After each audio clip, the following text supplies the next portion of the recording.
The revolutionary act of wellness, healing, representation, and holistic self care. When was the last time you truly prioritized yourself? Not the quick manicure between meetings or the rush meditation before bed, but deep, intentional self care that honors every part of who you are. I recently had the extraordinary privilege of interviewing Gwendolyn Bailey, whose pioneering work in Black wellness has transformed how we understand self care in our communities. She isn't just a thought leader, she's a healer, a visionary who has single handedly shifted the paradigm of what wellness means for Black women across America. Through her groundbreaking research and community initiatives, Gwendolyn has created safe spaces where thousands have reclaimed their right to thrive, not merely survive. Her insights reveal something profound. For Black women, especially, true wellness isn't a luxury, it's a revolutionary act of self preservation. The strongest thing you can do, Gwendolyn shared with me, her voice carrying the weight of both personal experience and professional wisdom, is admit when you need support. Those words lingered with me for days because, in a world that expects Black women to be endlessly resilient, acknowledging vulnerability becomes radical. Let's be honest, we've been taught that strength means carrying everything without complaint: the job stress, the family responsibilities, the community expectations, the historical trauma, all while making it look effortless. But Gwendolyn Bailey's work challenges this narrative at its core, showing us that true power lies in embracing our whole selves, including the parts that need healing. Did you know that 63% of Black individuals believe mental health conditions signal personal weakness? That statistic stopped me cold when Gwendolyn shared it. 63%.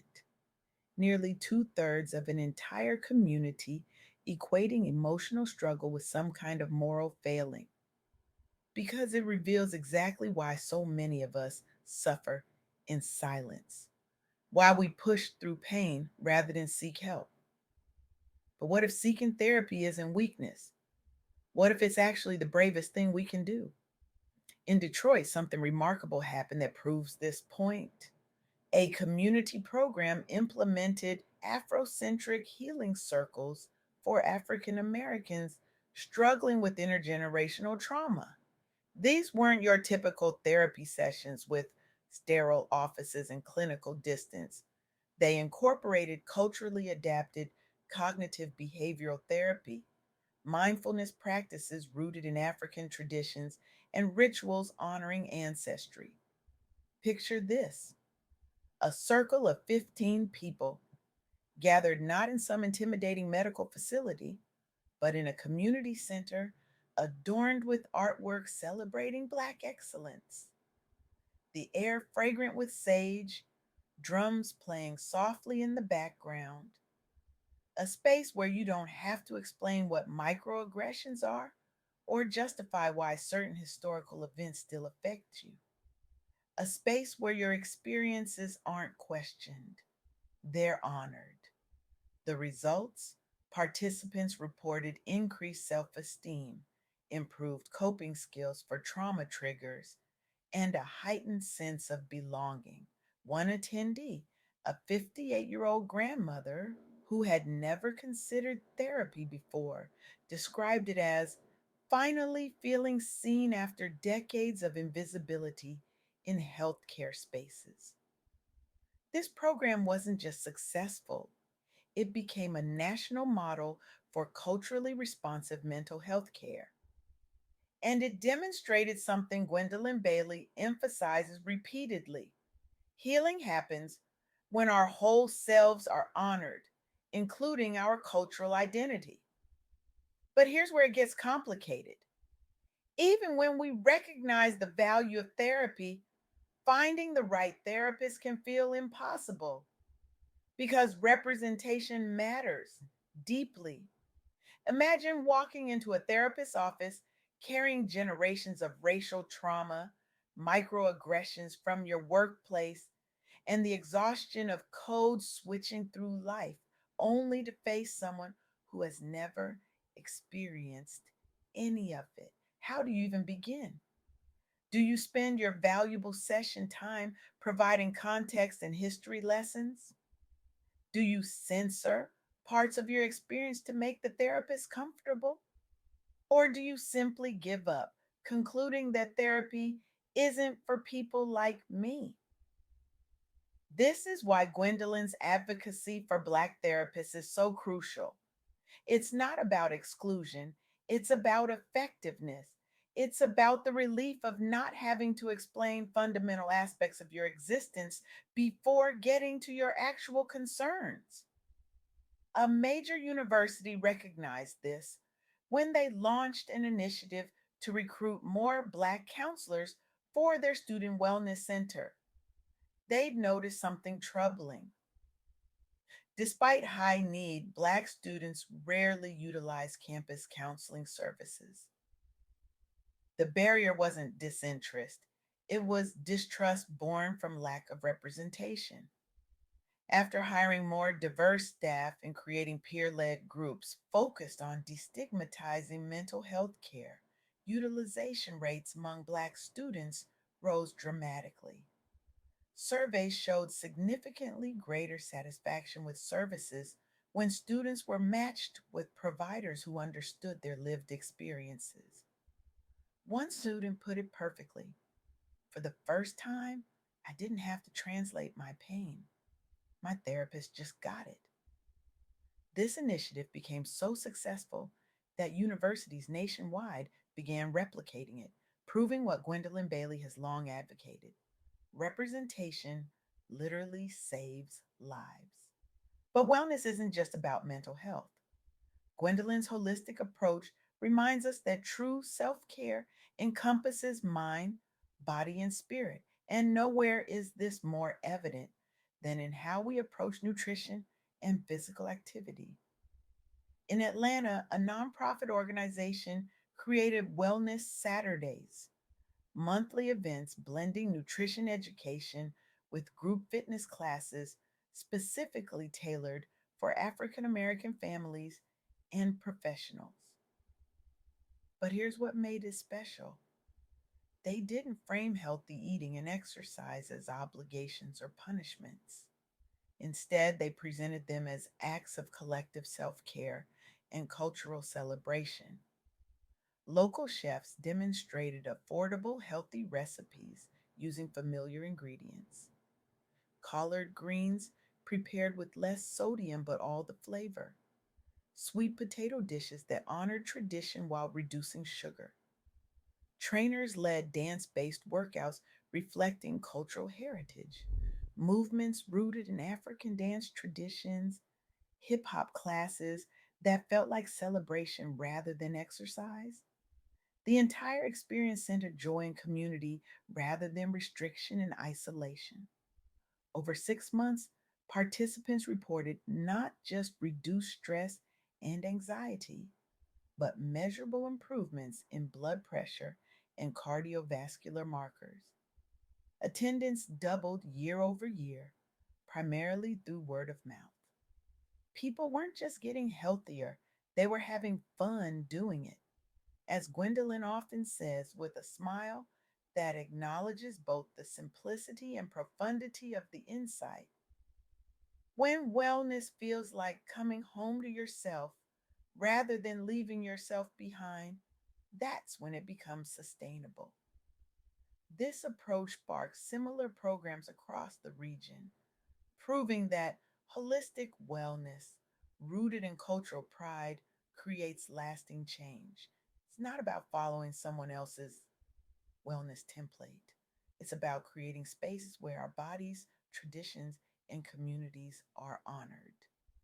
But let's pause here because I can feel some of you thinking, this all sounds wonderful, but who has the time? Between career demands, family responsibilities, and community obligations, where exactly am I supposed to fit in therapy sessions and dance classes? I hear you. And so does Gwendolyn Bailey. That's why her work emphasizes that self care isn't something extra to squeeze into an already overflowing schedule. It's the foundation that makes everything else possible. You cannot pour from an empty cup, she reminds us. And for too long, Black women especially have been expected to perform miracles of endless giving without replenishment. This brings us to perhaps the most revolutionary aspect of Gwendolyn's wellness philosophy: the permission to prioritize yourself without guilt. For many of us, particularly those raised in traditions of service and sacrifice, self care feels selfish. We worry about who will handle our responsibilities if we step back. We fear being labeled difficult or entitled for having boundaries. We've internalized the message that our worth lies in what we can do for others, not in how well we care for ourselves. Gwendolyn Bailey's response to this is clear. Self care isn't selfish, it's sacred. It's honoring the vessel that carries your purpose in this world. When we reframe wellness this way, as an act of reverence rather than indulgence, everything shifts. Suddenly, therapy becomes an investment in your future, not a luxury. Nutritious meals become fuel for your purpose, not punishment. Movement becomes celebration of what your body can do, not criticism of what it looks like. And most importantly, rest becomes non negotiable. Because, as Gwendolyn wisely notes, rest is not a reward for productivity, it's a prerequisite for it. This is especially crucial for those of us carrying the weight of historical and ongoing trauma. Research shows that racial trauma manifests physically, affecting everything from sleep quality to immune function to cardiovascular health. When we dismiss self care as optional, we're ignoring the very real toll that stress takes on our bodies. So, where do we go from here?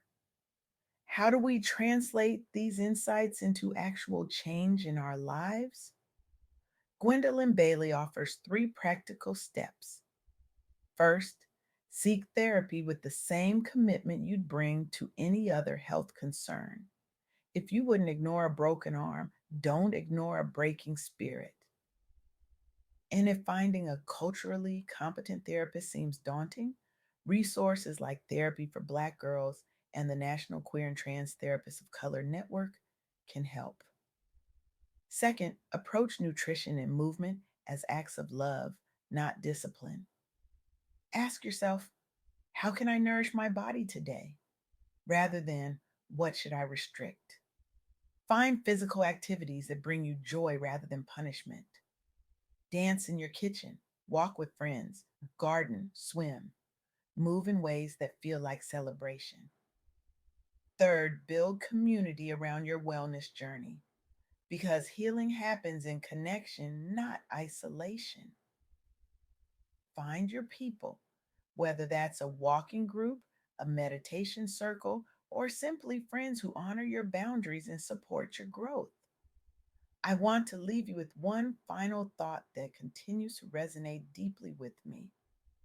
Your wellness is not just a personal journey, it's a political act. In a world that profits from your exhaustion and expects your sacrifice, choosing to nurture yourself is revolutionary.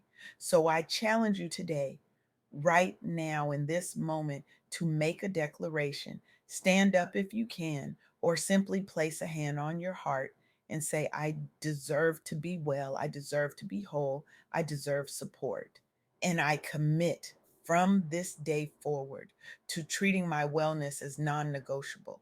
Because this isn't just about living longer, it's about living fuller. It's about reclaiming every part of yourself that stress, trauma, and unrealistic expectations have fragmented. The world needs you, not the exhausted, depleted version of you, but the vibrant, whole, authentic you.